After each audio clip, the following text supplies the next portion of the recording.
दोस्तों, आज मैं अपनी राय रखूंगा भारत के एजुकेशन सिस्टम के ऊपर। मैंने इस विषय को दो भागों में बांटा है। स्कूल एजुकेशन और post school education. School education यानी कि किंडरगार्टन, प्राइमरी, मिडिल, सेकेंडरी और high secondary education. Post school education मतलब college, university, polytechnic, professional courses आदि। इस एपिसोड में मैं स्कूल एजुकेशन के बारे में बात करूंगा। दोस्तों, एजुकेशन बहुत ही ज़रूरी है। अगर आदमी पढ़ा लिखा हो तो वो अपने पैरों पर बड़े आराम से खड़ा हो जाता है। वो सियाना भी हो जाता है और समाज में उससे इज्जत भी मिलती है।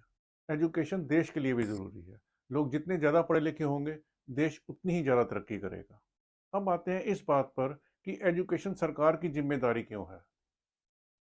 दोस्तों, वैसे तो देश की सारी जिम्मेदारी सरकार की ही होती है। इनफैक्ट सरकार होती ही इसीलिए है। पर क्योंकि एजुकेशन हर इंसान के लिए और पूरे देश के लिए बहुत ही ज़रूरी है, इसलिए एजुकेशन सरकार की ही जिम्मेदारी बनती है। बल्कि ये सरकार की सर्वोच्च प्राथमिकताओं में से एक है। ये प्राइवेट सेक्टर को नहीं सौंपी जा सकती। आइए दोस्तों, अब स्कूल के एजुकेशन सिस्टम को कैसे इम्प्रूव किया जाए, ये पॉइंट बाय पॉइंट हल करते हैं। सबसे पहले लेते हैं प्राइवेट स्कूलों को। दोस्तों, हम देख रहे हैं कि प्राइवेट स्कूल बढ़ते ही चले जा रहे हैं। अगर एजुकेशन सरकार की जिम्मेदारी है, तो फिर देश में इतने प्राइवेट स्कूल क्यों हैं? दोस्तों, कुछ प्राइवेट स्कूल तो नेक नीयत से समाज के भले के लिए खोले गए, पर मेरे विचार से अब ज़्यादातर स्कूल प्रॉफिट के लिए खुल रहे हैं। यानी कि स्कूल खोलना एक बिजनेस बन गया है। ऐसा इसलिए हो रहा है क्योंकि सरकारी स्कूल अभी भी कम है और उनका स्टैंडर्ड भी गिर गया है और गिरता ही चला जा रहा है। ऐसी हालत में प्राइवेट स्कूलों की बन निकली है। उनकी बहुत ही डिमांड है और उनकी फीस भी भारी भरकम है। देखिए हालत कितनी बुरी है। सरकारी स्कूलों का बुरा हाल और प्राइवेट स्कूलों की भारी भरकम फीस। दोस्तों, जैसे हमने देखा कि एजुकेशन किसी भी देश के लिए बहुत ही ज़रूरी है, ऐसे में बहुत से देशों में स्कूल एजुकेशन या तो फ्री है या उनकी फीस बहुत ही कम है या ना के बराबर है। और वही हमारे देश में प्राइवेट स्कूल भारी भरकम फीस ले रहे हैं और पब्लिक के ऊपर एजुकेशन एक बहुत बड़ा बर्डन बना हुआ है। इसलिए यहाँ दो काम होने हैं। पहला, सरकारी स्कूल और खोले जाएं और उनका स्तर बेहतर हो। ये मैंने आगे डिस्कस किया है। दूसरा, प्राइवेट स्कूल धीरे धीरे बंद किए जाएं क्योंकि एजुकेशन सरकार की जिम्मेदारी है। इसलिए सरकार को ही सारे स्कूल खोलने चाहिए। इसी में एक बात और। दोस्तों, मैंने इससे पहले के अपने एपिसोड 1 में बताया था कि कैसे कई प्राइवेट स्कूल इंग्लिश स्पीकिंग को बढ़ावा दे रहे हैं और कैसे सोसाइटी इस वजह से बंट सी रही है। इस वजह से भी प्राइवेट स्कूल बंद होने चाहिए। दोस्तों, प्राइवेट स्कूलों को बंद करने की बात मैं कोई नई या अजीब बात नहीं कर रहा। आज से तकरीबन 40-50 साल पहले यही इक्वेशन थी। प्राइवेट स्कूल ना के बराबर थे और सभी अमीर गरीब बच्चे सरकारी स्कूलों में ही पढ़ते थे और इन सरकारी स्कूलों का स्टैंडर्ड भी अच्छा था। मैं खुद इन्हीं सरकारी स्कूलों से पढ़ा हुआ हूँ और आज मैं एक चार्टर्ड अकाउंटेंट हूँ और वेल एस्टेब्लिश्ड हूँ। मैं बस वही कह रहा हूँ जो कभी हुआ करता था। अब किंडरगार्टन स्कूलों की बात करते हैं। दोस्तों, पहले के ज़माने में किंडरगार्टन स्कूल तकरीबन नहीं होते थे, पर अब ये ज़रूरी हो गया है क्योंकि पढ़ाई का स्टैंडर्ड बढ़ता ही चला जा रहा है। पहले पढ़ाई के बिना भी शायद काम चल जाता था, पर अब पढ़ाई के बिना लाइफ में आगे बढ़ना नामुमकिन सा है, खासकर इस कंप्यूटर युग में। इसलिए पढ़ाई, या यूं कहो कि बेसिक पढ़ाई, यंग एज में ही शुरू करनी पड़ती है ताकि बच्चे के लिए आगे के स्कूल की पढ़ाई ईजी हो जाए। इसलिए किंडरगार्टन स्कूल अब ज़रूरी हो गए हैं। मेरे विचार से हर लोकेलिटी में तकरीबन 1 स्क्वायर किलोमीटर के घेरे में एक किंडरगार्टन स्कूल होना चाहिए ताकि पेरेंट्स आराम से वॉक करके अपने बच्चों को स्कूल छोड़ भी आएँ और ले भी आएँ। दोस्तों, आज के ज़माने में ज़्यादातर हस्बैंड और वाइफ दोनों काम करते हैं। ऐसे में मैं चाहूँगा कि ये किंडरगार्टन स्कूल बच्चों के लिए डे केयर का भी काम करें, यानी कि पेरेंट्स अपने छोटे बच्चों को पूरा दिन इन स्कूलों में छोड़ सकें। अब आते हैं सरकारी स्कूलों की कमी पर और स्कूल कहाँ-कहाँ होने चाहिए। दोस्तों, इसमें किसी रॉकेट साइंस की ज़रूरत नहीं कि स्कूल कितने और कहाँ-कहाँ होने चाहिए। ये एक आसान प्रॉब्लम है, पर फिर भी जिस प्रकार से हर जगह स्कूलों की कमी है, लगता है मुझे इसके बारे में भी बोलना ही पड़ेगा। दोस्तों, सिंपल सी बात यही बनती है कि शहरों में जहाँ आबादी अधिक होती है, स्कूल को 1.5 किलोमीटर तक की दूरी पर ही होना चाहिए, क्योंकि स्कूल वॉकिंग डिस्टेंस पर ही होना चाहिए। मैं इस हक में नहीं हूँ कि बच्चे बस पकड़कर स्कूल जाएं। बस पर जाने से बच्चों का बहुत टाइम खराब होता है। दूसरे लफ्ज़ों में स्कूल हर 3 किलोमीटर पर होना चाहिए। बच्चा जिस तरफ के भी स्कूल में जाए उसे 1.5 किलोमीटर से ज़्यादा ना चलना पड़े। अब आते हैं ग्रामीण इलाकों में। दोस्तों, क्योंकि ग्रामीण इलाकों में आबादी कम होती है और लोग शायद दूर दूर रहते हों, इसलिए स्कूल काफ़ी डिस्टेंस पर हो सकते हैं। इसके लिए स्कूल को स्कूल बसें चलानी होंगी जो बच्चों को जगह जगह से पिक करें। अब आते हैं स्कूल कैसा होना चाहिए। स्कूल सभी एक जैसे डिज़ाइन के होने चाहिए ताकि हर बार नए स्कूल के लिए इसके डिज़ाइन पर टाइम और पैसा वेस्ट ना हो। मेरे विचार से मोटे तौर पर एक स्कूल में ये सब होना चाहिए। स्कूल की बिल्डिंग 3 मंजिला हो, यानी कि ग्राउंड फ्लोर, फर्स्ट फ्लोर और सेकंड फ्लोर। हर क्लास में तकरीबन 25 बच्चे हों, कमरे हवादार हों, चारों तरफ कमरों की खिड़कियों के बाहर ऊंचे पेड़ हों ताकि गर्मियों में गर्मी कम लगे। ग्राउंड फ्लोर पर एक बहुत ही बड़ा हॉल हो जिसमें तकरीबन 200-300 सीटों वाला एक 8 से 10 स्टॉल का फूड कोर्ट हो जिसमें डिफरेंट वैरायटी और रीजनेबल प्राइसेस का फूड मिले ताकि बच्चों को खाने की प्रॉब्लम ना हो। स्कूल मंडे टू फ्राइडे हो, सुबह 8 बजे से दोपहर 2 बजे तक हो। बच्चों को होमवर्क छुट्टी के बाद स्कूल में ही पूरा करने के लिए कहा जाए ताकि जब वो घर जाएं तो पढ़ाई का कोई भी बर्डन घर में ना लेके जाएं और घर जाकर या तो वो एंजॉय करें या अपना कोई शौक पूरा करें या अपने किसी स्पोर्ट्स का ड्रीम पूरा कर सकें।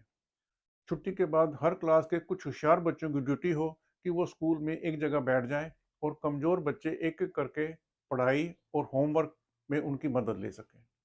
स्कूल में नेसेसरी गेम फैसिलिटीज़ हों जैसे कि basketball court, volleyball court, badminton court, table tennis, carrom board, chess आदि।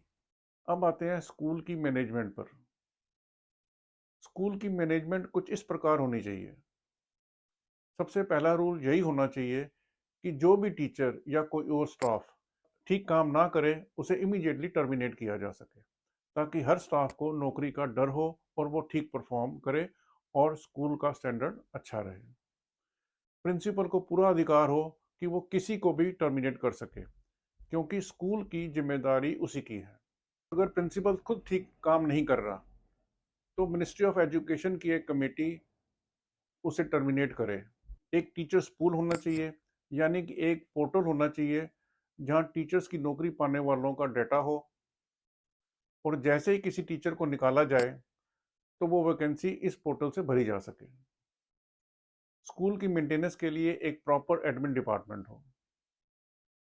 अब आते हैं स्कूल चलाने के खर्चे पर। दोस्तों, ये हमें मालूम है कि देश में एनफ स्कूल नहीं है।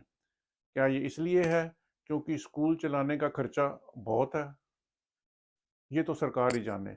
पर यहाँ मैं स्कूल चलाने का खर्चा कैसे अरेंज हो इस बात की चर्चा करता हूँ।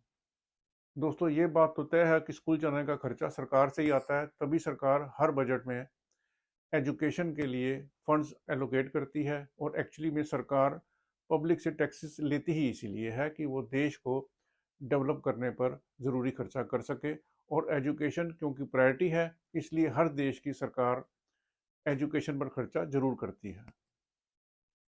पर फिर भी मेरा मानना ये है कि जितना हो सके स्कूल को आत्मनिर्भर होना चाहिए ताकि सरकार के ऊपर कम से कम बर्डन पड़े और स्कूल ज़्यादा से ज़्यादा और तेज़ गति से खुलें। जहाँ तक स्कूल की लैंड और बिल्डिंग का सवाल है तो इसका पूरा खर्चा सरकार को ही उठाना होगा, ये बात तय है। जहाँ तक स्कूल चलाने का खर्चे का सवाल है तो मैंने एक रफ एस्टिमेट सा बनाया है। एक 10+2 स्कूल में जिसमें हर क्लास के 2 सेक्शन हों, इसमें होंगे तकरीबन 600 बच्चे, 30 टीचर और 10-15 का एडमिन स्टाफ। स्कूल का टोटल खर्चा होना चाहिए तकरीबन 15 से 20 लाख रुपए पर मंथ और हर बच्चे की फीस बनेगी तकरीबन 2,500 से 3,000 रुपए पर मंथ। क्योंकि शहरी इलाकों में बहुतायत लोग इतनी फीस अफोर्ड कर सकते हैं, इसलिए उनसे पूरी फीस ली जाए और वो परिवार जो फीस ना दे सकें उनकी फीस माफ़ की जाए या सब्सिडाइज की जाए और ग्रामीण इलाकों में पूरी फीस माफ़ हो। किसी भी स्कूल को चलाने में जितना पैसा कम पड़े वो सरकार पूरा या आधा दे या ये पैसा सरकार उन लोगों से चैरिटी या स्पॉन्सरशिप में ले जो बहुत अमीर हैं जैसे कि rich people, rich companies, rich NRIs और रिच फॉरेनर्स। दोस्तों, यकीन मानिए ऐसे अनगिनत लोग हैं जो चैरिटी करना चाहते हैं पर उन्हें समझ में नहीं आता कि चैरिटी कहाँ की जाए क्योंकि इंडिया में कोई ऐसा प्लेटफॉर्म नहीं है जहाँ लोग जाकर अपनी पसंद की चैरिटी कर सकें और अगर सरकार उन्हें ये चैरिटी या स्पॉन्सरशिप का सही प्लेटफॉर्म देती है तो यकीन मानिए अनगिनत लोग आगे आएंगे और इस प्रकार स्कूलों के खर्चे के लिए पैसा आराम से जुटाया जा सकता है। इसी बात में मैं कुछ और ऐड करना चाहता हूँ। दोस्तों, ये सभी मानते हैं कि एजुकेशन एक बहुत ही नोबल काम है, इसलिए अगर सही प्लेटफॉर्म हो तो इसमें डोनेशन या चैरिटी करने वाला ज़्यादा नहीं सोचता। बल्कि मैं तो यहाँ तक कहूँगा कि अगर लोगों को ये प्लेटफॉर्म मिल गया तो आप देखना कैसे लोग बढ़ चढ़कर इसमें डोनेशन देते हैं। यहीं एक बात और, दोस्तों, भारत में अनगिनत अमीर लोग हैं। मेरा ऐसा मानना है कि कई बार ऐसे लोग चाहते हैं कि वो अपने माता या पिता को श्रद्धांजलि दें और उनकी याद में कुछ बनवाएं, लेकिन उनको नहीं मालूम कि वो ऐसा क्या करें और कैसे करें। और अगर सरकार उन्हें ये ऑप्शन देती है कि अगर कोई स्कूल का पूरा खर्चा देता है तो स्कूल में कुछ जगह उसके माता पिता का नाम लिखा जाए, अगर कम खर्चा देता है तो लाइब्रेरी या ऑडिटोरियम जैसी कोई चीज़ पर उनके माता पिता का नाम आ जाए, इत्यादि इत्यादि। दोस्तों, अगर सरकार कुछ भी ऐसा अरेंजमेंट कर देती है तो श्रद्धांजलि का इससे अच्छा साधन नहीं हो सकता। दोस्तों, मेरे ख्याल से मैंने स्कूलों के खर्चे का हल बता दिया है। अब आते हैं स्कूल की पढ़ाई के स्टैंडर्ड पर। दोस्तों, क्योंकि देश का भविष्य एजुकेशन के ऊपर निर्भर है, इसलिए education correct, up to date और वर्ल्ड क्लास होनी चाहिए। इसके लिए मेरे विचार से हर सब्जेक्ट के लिए 2 या 3 व्यक्तियों की एक कमेटी होनी चाहिए जो इंश्योर करे कि उस सब्जेक्ट का course correct, up to date और वर्ल्ड क्लास हो। दूसरा, पूरे देश के सारे स्कूलों में एक ही कोर्स हो और एक ही तरह की बुक्स हो। तीसरा, जो सब्जेक्ट सारी दुनिया में चलते हैं जैसे कि साइंस, कॉमर्स, मैथ्स आदि, ये सब इंग्लिश भाषा में ही होने चाहिए। और जो सब्जेक्ट सिर्फ इंडिया से ही संबंधित हैं जैसे कि history, social studies, home science आदि, वो हिंदी भाषा में ही हो। और चौथा, टीचर्स हिंदी बोलकर ही सारे सब्जेक्ट्स पढ़ाएं। दोस्तों, मेरे विचार से मैंने स्कूल एजुकेशन की हर समस्या का हल बता दिया है। मैं चाहूँगा कि सरकार में जो भी संबंधित लोग हैं वो इस पर विचार करें और इस सब को अमल में लाएं। और हाँ, ये हल किसी भी पॉलिटिकल पार्टी के लिए भी वरदान साबित हो सकता है, क्योंकि हर किसी की इच्छा है कि सरकारी स्कूलों का स्टैंडर्ड बेहतर हो। और अगर कोई पॉलिटिकल पार्टी इसे अमल में लाने का इरादा कर लेती है तो वो इलेक्शन बड़े आराम से जीत सकती है। कहने की ज़रूरत नहीं कि इससे बहुत सी नौकरियां भी अवेलेबल होंगी। अच्छा दोस्तों, जल्दी फिर मिलूंगा अपने अगले विचार के साथ।